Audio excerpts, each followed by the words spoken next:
ஜவஹர் அலி, 100 நாள் ஆட்சி குறித்து பெருமிதம் கொள்றீங்க ஒரு பக்கம், இன்னொரு பக்கம் எதிர்க்கட்சிகளும் பல விமர்சனங்களை வைக்கிறாங்க. எப்படி இருக்குது 100 நாள் ஆட்சியை பொறுத்த வரைக்கும்? இல்லை, தமிழ்நாட்டுக்கு இது ஒரு பொற்காலம், ஊழல் சக்திகளுக்கு இது ஒரு கட்காலம், பாமர மக்களுக்கு இது ஒரு விடிவு காலம். எதிர்க்கட்சிகள் எப்பயுமே குற்றச்சாட்டுகள் வைப்பாங்க. அதுவும் அவங்க எதிர்பார்க்காத வெற்றி தமிழக வெற்றி கழகத்துக்கு தளபதி விஜய்க்கு கிடைச்சிருக்கு.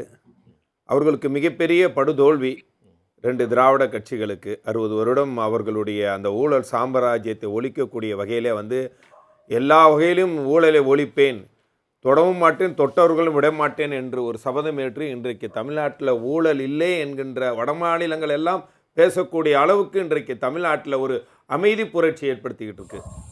அதனால் அவங்க சொல்ல தான் செய்வாங்க. ஏன்னா ஊழல் சக்திகளுக்கு வேறு வழி இல்லை. குற்றச்சாட்டு சொல்லலாம், எதுக்கு எடுத்தாலும் ஸ்டிக்கர் ஒட்டுறாங்க, எங்கள் பேரை வைக்கிறாங்கன்னா, நீங்கள் கடந்த காலில் அதிமுக வச்ச பேர்களை அத்தனை 10-15 திட்டங்களுக்கு கருணாநிதி பேரையும் குடும்ப பேரையும் வச்சிங்க. இன்னும் சொல்லப்போனால் கருணாநிதி அவனுடைய அம்மா அஞ்சுகம் பேரில் கூட திட்டத்தை வச்சிங்க. இவர் சொந்த பேர்லையோ குடும்பத்தின் பேர்லாம் திட்டத்தை கொண்டு வரல. வெற்றிங்கிறது ஒரு பாசிட்டிவான ஒரு பேரை வச்சு இன்றைக்கு தமிழ்நாட்டில் ஒரு புரட்சி ஏற்படுத்தியிருக்கு. அதை மக்கள் விரும்புகிறாங்க. உங்கள் கட்சி பேர் என்ன? தமிழக வெற்றி கழகம். அது வெற்றிங்கிறது பொதுவான பேர் சார். வெற்றிங்கிறது பொதுவான பேர். அதனால இன்றைக்கு 1 லட்சம் கலைஞர் இல்லை, கலைஞருங்கிறது யாரை குறிக்கிறது? ஒரு தனிப்பட்ட மனிதரை குறிக்கிறது. தனிப்பட்ட குறிக்கிறது. அஞ்சுகம்ங்கிறது யாரை குறிக்கிறது? பொது சொல்லு. அஞ்சுகம்ங்கிறது உங்க பொது சொல்ல. நான் கலைஞர் கலைஞர் அப்படின்னு சொல்ல முடியாது. முதலமைச்சர் டாக்டர் கலைஞர், முதலமைச்சர் பொது சொல்லு. இல்ல நம்ம இது வெற்றிங்க. இல்ல நான் அந்த இதுக்கு வரல. நீங்க பாத்தீங்கன்னா பல்வேறு திட்டங்கள், 1 லட்சம் கோடி முதலீடுகள், ஆடு வளர்ப்பு திட்டமா இருக்கட்டும், தாய்க்கேர் திட்டம், இந்த லேப்டாப் உடனே வழங்கக்கூடிய, உடனே ஆட்சிக்கு வந்த கேட 2000 கோடி ஒதுக்கி, ஸ்மார்ட் சைக்கிள். இன்றைக்கு எல்லாம் மக்கள் என்ன விரும்புறாங்க, என்ன எதிர்பார்க்கிறாங்கன்னு சொல்லிட்டு இது பண்றாங்க. அதே மாதிரி அரசு அலுவலகங்கள்ல முன்னாடி எல்லாம் ஒரு இபி ஆபீஸ்க்கு போனா இந்த வேலைக்கு ஒரு 3 ஃபேஸ் கரண்ட் வாங்கணும்னா இவ்வளவு தொகைங்கிறது பிக்சடா இருந்தது. சரி, இன்னைக்கு அப்படியெல்லாம் இல்ல. அந்த அதிகாரி பணம் வாங்குறதுக்கே பயப்படுறான். அதே அந்த நிலைமை இருக்குது. ஊழல் ஒழிக்கக்கூடிய வகையில் இது ஊழல் ஒழிஞ்சிருச்சுன்னு சொல்லல, ஆனால் பெருமளவு குறைக்கப்பட்டிருக்கு. சரி, சட்டம் ஒழுங்கு தொடர்பா இன்னைக்கு பேரவையில நடந்ததை பார்த்திருப்பீங்க. பொதுவா இதை சொல்லிட்டு இருக்காங்க, இந்த ஒரு வாரத்தில் ஒரு 12 கொலை நடந்திருக்கு அப்படிங்கிறாங்க. கோவையில் நடந்ததாகட்டும், திருவொற்றியூர்ல நடந்ததாகட்டும், இல்லை மேற்கு மண்டலத்தில் நடந்ததாகட்டும், அதில் எந்த கண்ட்ரோலும் இல்லாமல் போய்கிட்டு இருக்கு அப்படிங்கிற வகையில் சொல்கிறாங்க. என்ன சொல்கிறீங்க? இதே போன்று தான் இந்த விவாதத்தில் நான் முன்னாடி அதிமுகவினுடைய செய்தி தொடர்பாளராக இந்த திமுக ஆட்சியில் இந்த சட்டம் ஒழுங்கு அவலங்களை எல்லாம் நிறைய புள்ளி விவரத்தோடு கொடுத்தேன்.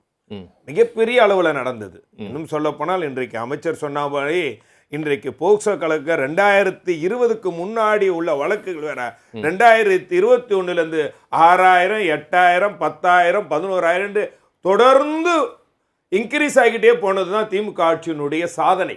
போக்சோ வழக்குகள் அந்த அளவுக்கு போக்சோ வழக்குகள் திமுக ஆட்சின்னு 2.5 வயசு குழந்தைய ஒரு திமுக பிரமுகர் கற்பழிச்சு கொலை செய்தது ரெக்கார்டு இருக்கு. அப்பெல்லாம் இவங்க எல்லாம் எதுவுமே வாய் திறக்கல. நான் என்ன சொல்றேன், இந்த சம்பவங்கள் நடக்கலன்னு சொல்ல, சட்டம் ஒழுங்கு முழுமையா சரியாயிடுச்சுன்னு சொல்ல முடியல. இப்போ அது சரி செய்துக்கான எல்லா ஏற்பாடுகளும். ஏன்னா காரணம் நீங்க தமிழ்நாட்டை அந்த அளவுக்கு ஒரு போதை கலாச்சாரமா திமுக ஆட்சி காலத்துல விட்டுட்டாங்க. இதுதான் முக்கிய காரணம். இன்னைக்கு சட்டப்பேரவையில் கூட உதயநிதி கேட்கிறாரு, இப்போ போதைப் பொருள் பிரிவு தலைவராக இருந்தவர் தான் இன்னைக்கு சென்னை கமிஷனராக இருக்கக்கூடிய அமல்ராஜ். இப்போ அவர் போதைப் பொருள் படையில தடுப்பு படையில சிறப்பாக செயல்படலன்னு தான் நீங்க கமிஷனர் ஆக்குனீங்களா அப்படின்னு கேட்கிறாரு. அப்போ சுதந்திர தினத்துக்கு விருதுகள் கொடுக்குறீங்க, அந்த படையில இருக்கிறவங்களுக்குலாம் கொடுத்துருக்கீங்க. அப்போ அவங்க எல்லாம் ஒழுங்கா செயல்பட்டதுனால தானே கொடுக்குறீங்க. அப்போ வீண் பழி போடுறீங்களான்னு கேட்கிறாங்க. கேள்வியே இல்லை. அதாவது இது ஒவ்வொரு வருஷமும் சுதந்திர தின விழாவில் குறிப்பிட்ட காவல்துறை அதிகாரிகளுக்கு பதக்கம் வழங்குவது இயல்பான ஒவ்வொரு வருஷம் உண்டு. போதைப் பொருட்களுக்கு கொடுக்கக்கூடியது வழக்கமா உண்டு. அந்த வகையில அதை முழுமையா செய்றீங்களா அப்படிங்கறத கேள்வி. கேட்டல ஜாபர் சாதிக்கு நீங்க அவர் மீது ஒரு வழக்கு போட்டீங்களா? ஒரு வழக்கு போடல. வழக்கு போட்டது டெல்லி. நீங்க வழக்கே போடல. அவர் காப்பாத்துறதுக்கு முயற்சி செஞ்சீங்க. 7,000 கோடி ரூபாய்க்கு போதைப் பொருள் கடத்தினதாக வழக்கு இருக்கு. இன்னைக்கு நீங்க அமைச்சரை காப்பாத்த முயற்சி பண்றீங்கன்னு சார், கேக்குறாங்க. சரி அது சரி அப்படின்னா அந்த எந்த காலத்துல அவர் கேள்விக்கணும், எந்த காலத்துல நடந்தது? கரெக்ட். திமுக ஆட்சி காலத்துல நடந்தது. அப்போ அந்த அளவுக்கு அது உண்மையாக இருந்திருந்தால் அப்ப திமுக ஏன் நடவடிக்கை எடுக்கலன்னு கேள்வி வருமா? வீடியோ இப்பதானங்க வெளிய வந்துச்சு. நாங்க ஆட்சியில இருந்தா எடுத்திருப்போம். அவங்க ஆட்சியில எப்படி எடுக்க அந்த முடியும்? வீடியோ அவர் இல்லன்னு விளக்கத்தை கொடுக்கிறாரு. நீங்க அது ஒரு போதைப் பொருளா இருந்தா வீடியோ வர்றதுக்கு முன்னாடி ஒருத்தர் அவ்வளவு பெரிய ஸ்டேடியத்துக்குள்ள போதைப் பொருளை எடுத்துட்டு போறாங்கன்னா அந்த காவல்துறை ஏன் விட்டுச்சு? சரி, அதுக்கு அடுத்த அந்த ஸ்டேஜ்ல அனுமதி ஏன் கொடுத்தீங்க? சரி, அதுக்கு அடுத்த ஸ்டேஜ்ல அவர் ஒத்துக்கிறாரா அப்படின்னு நீங்க கேக்குறாங்க. இல்ல அவர் ஒத்துக்கல, மறுக்கிறாரு. நீங்க அப்படி ஒரு பொய்யே மீண்டும் மீண்டும் இது சொன்னீங்கன்னா அதற்கு நீங்க அப்படி அந்த கலாச்சாரத்தை விட்டுட்டீங்க அப்படிங்கிறதுக்கு ஒரு உதாரணத்துக்கான சொன்னார். தவிர போதைங்கிறது இப்பொழுது முழுக்க 65 குழுக்கள், அதுக்காக 268 கோடி ரூபாய் ஒதுக்கியிருக்காங்க. திமுக ஆட்சி காலத்துல போதைகளுக்கு தடுப்புக்கு ஒரு பிரிவு இருந்தது, இல்லைன்னு சொல்லல. ஆனா அதுக்காக நிதியை ஒதுக்கி அதை ஸ்ட்ராங் பண்ணிருக்காங்களா? பெண் சிங்கப்பெண்ணுக்காண்டி ஒரு 500 கோடி ரூபாய் ஒதுக்குறாங்களா? அந்த மாதிரி திமுக ஆட்சி காலத்துல காவல்துறைக்குன்னு மொத்தமா ஒதுக்கின தொகை இதுல கணக்கிடப்பட மாட்டேன். இந்த பிரிவுக்கு இத்தனை தொகைன்னு ஒதுக்கி இது ஸ்பெஷல் போர்ஸா வச்சுட்டாங்களா? அதெல்லாம் அது போன்ற ஒரு நிலைப்பாடு எடுத்திருக்காங்களா? இதெல்லாம் என்னண்டா இதை தடுக்கணுங்கிற முயற்சி இருக்குல்ல, ஒரு முயற்சி. ரைட். இப்ப கோவை மாணவர் அமுதன் போதைப் பொருளை யார் பயன்படுத்துறாங்கன்னு சொல்லி காவல்துறைக்கு தகவல் கொடுக்கிறாரு. காவல்துறையினர் போதைப் பொருள் விற்கிறவங்ககிட்ட போய் இந்த அமுதன் குறித்த தகவலை சொல்லிட்டாங்க. அதனால 20 பேர் சேர்ந்து அடிச்சு கொண்டிருக்கிறாங்க. அப்ப என்ன காவல்துறை அப்ப கட்டுக்கோப்பா இருந்திருக்கு? அப்ப போதைப் பொருள் குறித்து தகவல் தெரிவிச்சாலே அவங்க இன்னைக்கு கொலை செய்யப்படக்கூடிய ஒரு சூழலை நீங்க உருவாக்கி இருக்கிறீங்க. நீங்க சொல்ற குற்றச்சாட்டு எங்க இருந்து வாங்குனீங்க? யார் சொன்னது? உதயநிதி சொல்றாரு. இன்னைக்கு நான் எதிர்க்கட்சிகள் வைக்கிறதா சொல்றாரு. உதயநிதி சொல்றாரு. ஆனா அந்த கல்லூரி நிர்வாகம் என்ன சொல்லிச்சு? அந்த காவல்துறை எஸ்பி என்ன சொன்னாரு? இன்னைக்கு அமைச்சரே அதை கோஷ்டி மோதல்னு சொல்றீங்க. இல்ல சார், அதுக்கு முன்னாடி கல்லூரி நிர்வாகம் என்ன சொன்னாங்க? அவங்களும் அதை சீனியர் ஜூனியர் கோஷ்டி மோதல் தான் சொல்றாங்க. அதுக்கு முன்னாடியே பிரச்சனை ஏற்பட்டுச்சு. அவர் இந்த வாட்ச்மேன், செக்யூரிட்டி வாட்ச்மேன் அவங்க அடிச்சிருக்காங்க. அடிச்சதனால் 11 நாள் சஸ்பெண்ட் பண்ணி வச்சிருக்காங்க. அந்த தம்பி அமுதன்கிறவரை சஸ்பெண்ட் பண்ணி வச்சிருக்காங்க. அதுக்கப்புறம் அதுக்குள்ள ஒரு கோஷ்டி மோதல் இருந்தது. அதற்கு பிறகு போதை மாத்து பண்ணாங்களா இல்லையாங்கிறது தெரியாது.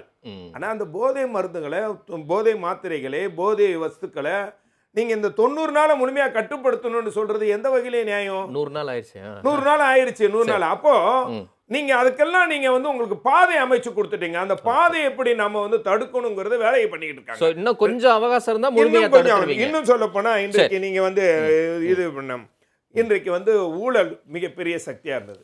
பார்ட்டி ஃபண்ட், ஸ்டாலின் ஃபண்ட், இது எல்லா துறைகளிலும் முடிச்சிட்டு ஸ்டாலின் ஃபண்ட் இருந்ததா இல்லையா? எல்லாம் நடந்துகிட்டு தானே இருந்தது. இது பொதுத்துறைகள் இல்ல. அந்த மாதிரி என்னங்க இது?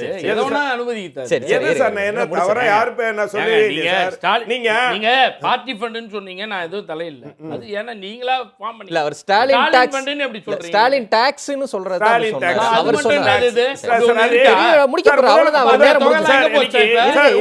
விஜய் டாக்ஸ் சார், நீங்க 2 முறை எம்எல்ஏ, நீங்க என்னுடைய நண்பர் தான். நம்ம நிறைய முறை முன்னாடி உங்க மனசாட்சி சொல்லுங்க. ஒரு ஸ்கூல்ல ஒரு ரினிவலுக்கு காசு வாங்காம ரினிவல் பண்ண ஏதாவது ஒரு ஸ்கூல் கனவு சொல்லுங்க சார். நீங்க சொல்லுங்க சார், உங்க மனசாட்சியோட. பத்திரப்பதிவுல பணம் வாங்காம சொல்லுங்க சார். நீங்க தாசில்தார், அதாவது பணம் வாங்காத இடங்களே இல்லைன்னு உங்க மனசாட்சிக்கு தெரியும். அத இப்போ நான் ஒண்ணே சொல்றேன். அன்றைக்கு அங்கங்க பணம் வந்தது, அங்கங்க பள்ளிகளில் மாணவர்கள் மாணவிகள் போதை மருந்து பீர் குடிச்சாங்கன்னா ரெக்கார்ட்லாம் வருதா? அது போல இப்ப ஏதாவது வருதா? அப்போ என்னடா, ஊழலுக்கு எவ்வளவுக்கு முடியுமோ அவர் தூய்மைப்படுத்திக்கிட்டே வரும். அதனுடைய காலங்கள் அவகாசம் தேவைப்படுதா? இதெல்லாம் முடிஞ்சிருச்சு, நாங்க எல்லாம் சரி பண்ணிட்டோம்னு சொல்ல. இதனாலதான் வட மாநிலங்கள் எல்லாம், அதாவது புரட்சி தலைவி விஜய் மாடல், அவர் இந்தியாவுக்கே பிரதமர் ஆகணுங்கிற ஒரு நிலைப்பாடோட இன்றைக்கு பேசும் பொருளாக ஆயிருக்குன்னா இந்த புரட்சி இந்தியா முழுக்க வெடிச்சிருக்கு.